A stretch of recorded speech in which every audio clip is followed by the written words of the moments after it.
with Eric Kane, Brent Hubbs, Volquest.com, continuing with our position previews to get you ready for fall camp, and we'll take a look at the offensive line today. And for me, it's all about Cooper Mays. It's where it starts. I don't want to say that's where it ends, but that's certainly where it starts for this offensive front.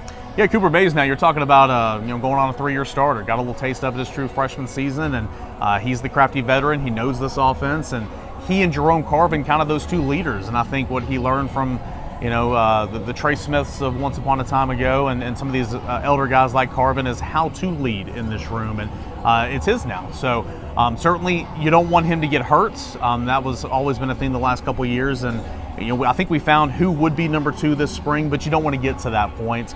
He is bigger than Tennessee just in terms of being a center, but that room altogether and a leader on this football team. Yeah, and I think when you talk about who that backup is, maybe that's Addison Nichols, maybe that's Vyson Lang, whoever it is, they've got no experience. At least a year ago with Carvin, if he had to slide in there, he's played in the SEC.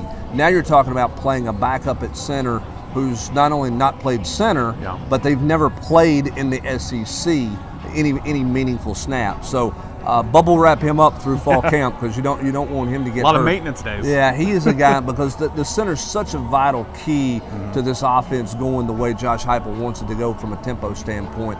He has to stay healthy. That's vital for Tennessee.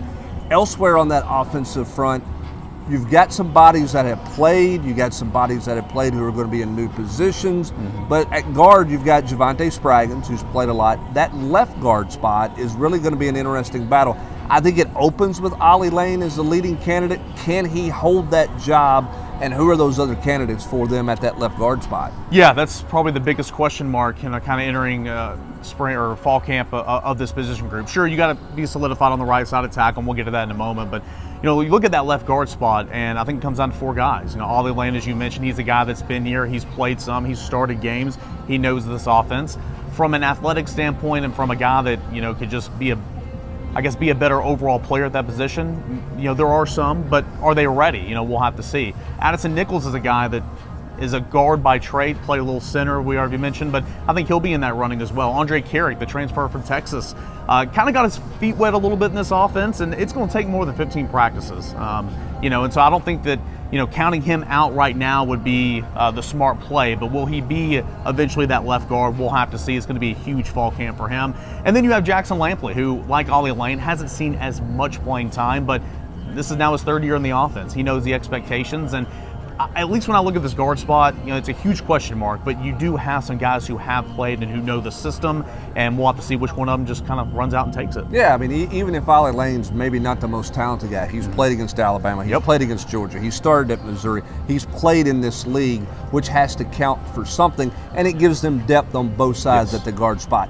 The other question is tackle, right? I mean, you got Campbell at left tackle, who you're just almost given that job. I know he played it in Miami, but new offense. But it feels like it's his, and then who's the right tackle? But that tackle position's really unproven for Tennessee as they enter fall camp. It is, and something you mentioned a lot over spring and a little bit of summer, the buy-in. When you look at that right tackle spot, we mentioned Campbell, Miami. It looks like he's going to be the left tackle, but you have 2 guys, really 3 guys on the right side that have played a lot. You have Jeremiah Crawford, and you have Gerald Mincey, and even Dane Davis. Dane Davis has played a whole lot of football here for Tennessee, and so those are your 4 tackles.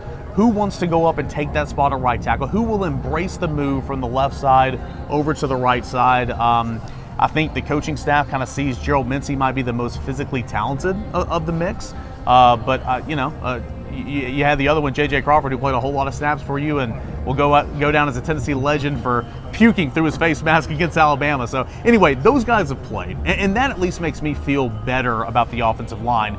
But again, you're moving over the buy-in, and what's Campbell look like at left tackle? This is a completely different offense than where he's coming from. Yeah, and it's also a completely different offense at the quarterback position because Hendon Hooker bailed him out by being able to escape. Can Joe Milton have that same escape ability to make an offensive line look better? You like him at the running back position, experience, more talented coming in, but can they get the help to make them look better because of what Hendon Hooker did on multiple occasions for Tennessee in critical situations? Not that the O-line was bad last year, but that was a nice luxury. Hey, this guy can bail us out if we bust something somewhere.